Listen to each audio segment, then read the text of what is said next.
Oh l'odeur, oh mon Dieu, ça sent fort. Hein. Je sais pas pourquoi je pourrais comparer ça, les égouts. Pour fabriquer du comté, on a un super terroir, on a un magnifique produit. C'est comme s'ils tiraient la chasse directement en disant bah voilà, c'est la nature qui va épurer. Qui pourrait penser que le comté, ce délicieux fromage, est source de pollution? C'est pourtant bien le cas, selon des associations du Doubs et du Jura. Manon Sylvan est membre d'un collectif citoyen. Elle alerte sur l'impact environnemental des 60 000 tonnes de comté produites annuellement. En quelques années, elle a vu sa région changer. Voilà, donc tout le Doubs, une partie du Jura et un tout petit bout de l'Ain, c'est là où on fabrique le comté. La production de comté, elle a doublé en 30 ans. Donc évidemment, c'est toujours sur la même surface, c'est la même aire géographique. Mais on produit toujours de plus en plus de lait. Donc forcément, au bout d'un moment, le même territoire, il ne peut pas absorber tout ça. C'est l'écologie contre l'économie. Mais c'est dommage parce que tout ça, on va le payer, quoi. Manon rejoint Jean-Michel, membre d'une association qui analyse l'eau. Il veut lui montrer un endroit impressionnant. Près d'Ornans, une fromagerie déverse chaque jour une partie de ses eaux usées dans le sous-bois. Ce rejet est légal. Le problème, c'est que la station d'épuration de l'entreprise est sous-dimensionnée par rapport à sa production de fromage. Résultat, les eaux maltraitées, qui contiennent des substances nocives pour l'environnement, sont rejetées dans la nature. Donc on est juste en dessous de la fromagerie qu'on peut voir là-haut. Il y a un grand tuyau qui débouche ici. On parle de pollution, on a toujours l'impression que c'est une pollution accidentelle qui arrive une fois par an. Là c'est tous les jours, pendant 3/4 d'heure, depuis des années. Et tous les jours, on a ces liquides nauséabonds qui descendent. Et puis en aval du rejet, il n'y a plus rien de vivant dans le ruisseau, on ne trouve plus aucun insecte.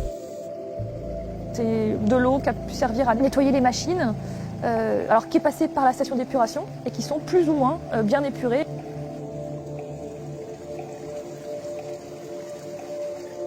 Et j'ai l'impression d'entendre du bruit, mais c'est peut-être une impression. Les voilà. On a quoi aujourd'hui? C'est clair. Ça va, oh, quoi, c'est un peu chargé. Les rejets de la station d'épuration qui paraissent plutôt clairs aujourd'hui. On a vu des rejets noirs il y a quelques jours. Donc là, ça a l'air d'être un peu mieux épuré. Maintenant, il reste à faire des analyses pour vérifier ce qu'il y a dedans. Oh l'odeur, oh mon Dieu. Oh pardon, je l'avais pas senti. Oh purée. Je sais pas pourquoi je pourrais comparer ça, les égouts. Non, ça sent fort. Hein. Mais quand on voit ça et quand on voit l'argent que draine la filière comté et de se dire mais vous n'avez pas les moyens de faire que ça, enfin c'est pas possible, c'est... Oh, ça sent que ça va pas quoi. C'est comme s'ils tiraient la chasse directement en disant bah voilà, c'est la nature qui va épurer. On a un super terroir, on a un magnifique produit. Maintenant, il faut assurer la prévente, c'est le service après-vente là.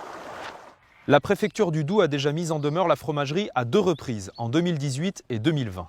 L'entreprise est accusée de dépasser les seuils autorisés pour les quantités de lait traité et les rejets de phosphore. Les phosphates, une des formes chimiques du phosphore, c'est justement ce que va mesurer Jean-Michel. Cette molécule est notamment responsable de la disparition de la vie aquatique dans les rivières.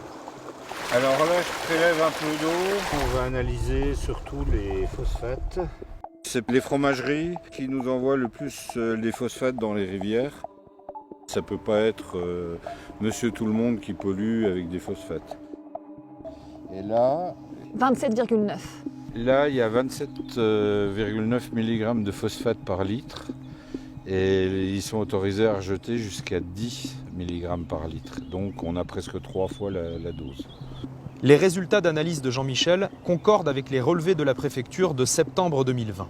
C'est un cas d'école, mais ce n'est pas la seule. Et le préfet vient de faire un petit peu le point sur un grand plan qui a été lancé l'année dernière de vérifier 27 stations d'épuration de fromagerie. Et il y en a eu 21 qui ont été contrôlées de manière inopinée. Et il y a 8 procédures administratives et une judiciaire.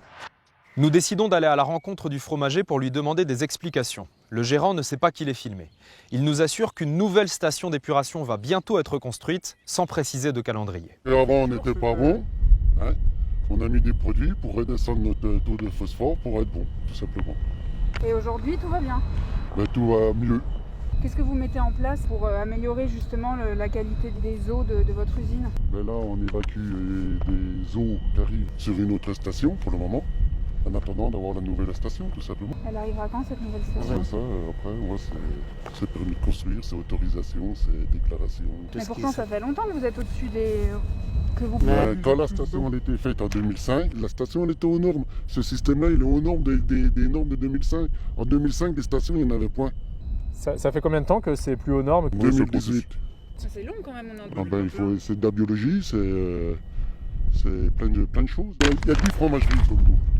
Pourquoi on est chez nous? Malheureusement, le traitement des eaux usées n'est pas le seul problème lié à la production de comté. L'épandage de lisier est de plus en plus important. En s'infiltrant dans les sols, il rejoint ensuite les cours d'eau et dégrade largement l'état des rivières. Alors le problème quand le lisier part dans les rivières, c'est que ça va nourrir donc les algues. Donc il y a les algues qui vont pousser, il va y avoir des sortes d'herbiers, des algues filamenteuses, et ça va créer après des problèmes pour les poissons. Cette dégradation est déjà bien visible. Manon a été prévenue par Loïc, un pêcheur amateur de 29 ans. Le fond de la rivière où il pêche habituellement est tapissé d'algues noires et les poissons disparaissent à une vitesse inquiétante. Donc là, on va arriver sur un secteur où l'eau est très peu profonde, où c'est qu'on va bien se rendre compte que le fond est bien noirci, quoi. Bah, ça devrait être du fond propre, quoi, du caillou blanc, jaune, beige. Il ne devrait pas y avoir cette algue noire sur ce beau banc. Ces poissons sont morts d'une pollution massive et ils vont choper une mauvaise bactérie. Et ensuite, c'est irréversible. Ils vont mourir, leur système nerveux se paralyse et puis ils ne peuvent plus se nourrir, plus se déplacer. Ils sont obligés d'aller au fond et mourir, quoi. On en a 2 de morts sous nos yeux. On en a un 3e qui est juste là. Et puis ensuite, on a les malades. Il y en a un là. Voilà, on en a encore un de malade qui est vraiment à nos pieds là. Quand on voit la dégradation du cours d'eau, quand on voit qu'avant, en une journée, on pouvait prendre 10 poissons, et puis que maintenant, quand on en prend 2 ou 3, c'est déjà le bout du monde, c'est déjà une réussite. C'est très triste de se dire que peut-être dans 3-5 ans, il n'y aura peut-être plus du tout de poissons dans la Loue, quoi. Alors les agriculteurs aujourd'hui en zone comté, il faut rappeler qu'ils sont très bien payés. En zone AOP comté, le lait il est autour des 500 € les 1000 litres. Alors que le lait conventionnel en dehors d'ici c'est autour de 350 €, donc on a 150 € de plus pour les 1000 litres. Donc voilà, il y a matière à se dire on a les moyens financiers d'aller jusqu'au bout et de préserver les rivières.